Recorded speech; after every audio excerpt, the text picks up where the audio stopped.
এই ছোট্ট মেয়ে ফলের ব্যবসা করার জন্য রাস্তার পাশে আসে, কিন্তু সে যখনই ফলগুলো বিক্রি করতে যাবে এলাকার কিছু দুষ্টু ছেলেরা এসে তাকে অনেক ডিস্টার্ব করে যাতে সে ফল বিক্রি না করতে পারে। কিন্তু তারপরে সেখানে পুলিশের গাড়ি চলে আসে, যার কারণে ছেলেগুলো পালিয়ে যায়।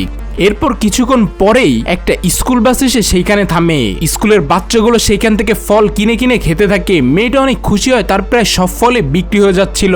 কিন্তু যখনই বাসের ড্রাইভার এখানে দেখে মেয়েটা একটা নিচু জাতের মেয়ে, এই কারণে রেগে গিয়ে সে সব ফল ফেলে দেয়। মেয়েটার এই দিন অনেক লস হয়, সে অনেক কষ্ট পায়, যার কারণে পরের দিন সে একটা বুদ্ধি করে সব ফলগুলো রাস্তার ধারে রেখে সে একটা গাছের পিছনে লুকিয়েছিল। সবাই এখান থেকে তাদের নিজেদের পছন্দ মতো ফল কেনে আর টাকা একটা বাক্সে রেখে যায়। এখানে দুইটা মহিলা আসে যারা এখান থেকে ফল নেই কিন্তু টাকা রাখে না, যার কারণে মেয়েটা রেগে যায়, গাছের আড়াল থেকে একটা ঢিল মারে আর এমন ভাবে আওয়াজ করে বলতে থাকে যে টাকা রেখে যা, না হলে তোদের পাপ লাগবে। মেয়েগুলো ভয় পায় আর এখানে টাকা রেখে পালিয়ে যায়। এইভাবে মেয়েটা ব্যবসা করতে থাকে আর নিজের পরিবার চালায়।